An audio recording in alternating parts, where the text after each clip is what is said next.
Hey everyone, it's Mice here, and welcome to another AFK Journey video. So what you're looking right now is the boss fight against King Croaker, and the one thing I definitely want to point it out is the damage typing shift, and this is a pretty big meta shift. And again, this is off of the Pride One website, so if you haven't seen this article, please do check it out. They offer really amazing insight and guides into the game of AFK Journey. But let's take a look as I wrap up this fight. If you guys played this game before, you know that the king of DPS against bosses are basically going to be split between Odin and Merrily, right? And Odin being the magic damage dealer and Merrily being basically the true damage dealer. But as you can see, previously against King Croaker, Merrily deals way more damage in comparison to Odin. But now, you know what? Things are looking very close, and especially on other bosses, Odin is gonna surpass Merrily by quite a big margin. And this is again due to the fact that we have a meta shift.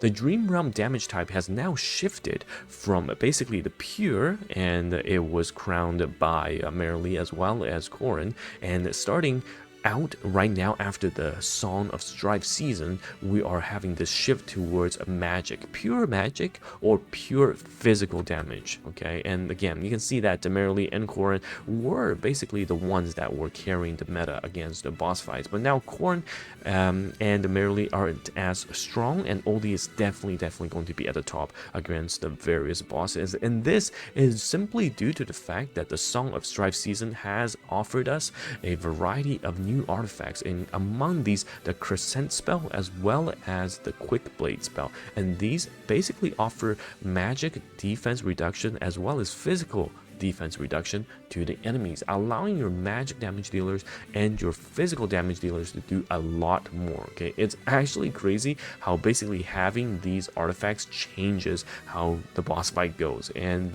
yeah, it's really cool to see that the different seasons will allow you to use some different units. But I understand the frustration, because we already see a lot of players not happy, because if they're free to play or if they are new players starting out, you have limited resources. If you go all in to get a mythic or supreme plus Merrily, and all of a sudden a new season comes out and it turns out that your investment is much better used on Oldie instead, man, that must be not great to hear. Because yes, as a free-to-play or small spender, your resources are going to be quite capped, and if you invest in the wrong character, then that means for an entire season you are not going to be able to perform as well. And especially with the district system, so you have different servers all clumped up together, the ranking system for the boss fights and for the PvE game modes are even going to be more difficult. So you can see in the district ranking, right, it's a lot of whales, a lot of mega whales paired up together. So if you have that set up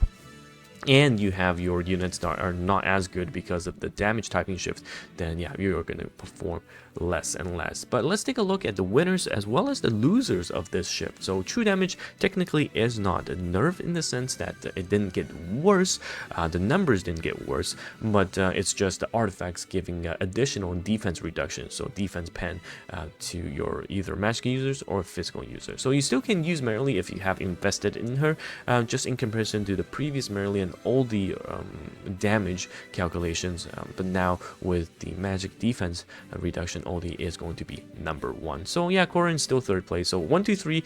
It's still those 3 characters, but you know what? It's just who's number 1, who's number 2 is going to be dependent. Also, we've got Elsa. Elsa, the new character, is actually not a bad damage dealer. You can see in the damage output here by our lovely Antelia. Elsa actually keeps up with the rest of the team. Granted, you have the dupes as well, but yes, against units, you can see they used it on Alpha Bear here, but against bosses that are not immune to CC and debuffs will be able to help Elsa dish out additional damage. And last but not least, as we are starting from scratch every season, so we have the Song of Strife season right now, you're starting to run the double sustain comps again. And even if you don't run double sustain, you want to run either one sustain with a debuffer that can help your team survive. So a lot of players are foregoing, for example, just a single sustain or no sustain and running Smokey. And Smokey just got so much better this patch. But you can run Smokey and Coco. And Coco, this composition is really good because if you have dupes on your Coco, Coco is going to be able to heal, debuff, increase haste, provide shield, and basically everything that Coco provides is synergistic with the current, I would say, arguably the best healer for boss fights, Smokey, because they're both maulers, so you have the two together, and then the rest you can get your other buffs through, you know, your triple mauler with oldie, and then the remaining two, if you slot in the Rainier, then you can get the 3+2 bonus. But Smokey in this patch is so much stronger. You're giving bonus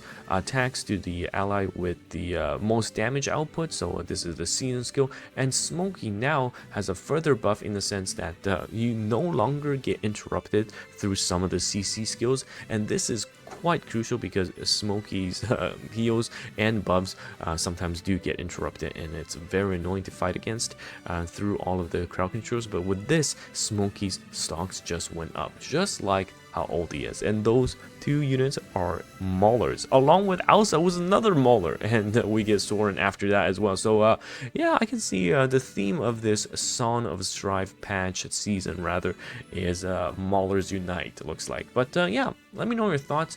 Has this affected you? Because, you know, obviously you are forced to run units that are not as invested in comparison to what you had before, or you know what, it's fine because you already had all the and merely invested, and this just basically switches the number 1 and the number 2 DPS units on your team. Anyhow, it's Tobias here, and hopefully we see more meta changing team comps that will be released, allowing us to use units that do get buffed every single patch. And yeah, I'll see you guys in the next video. Goodbye now.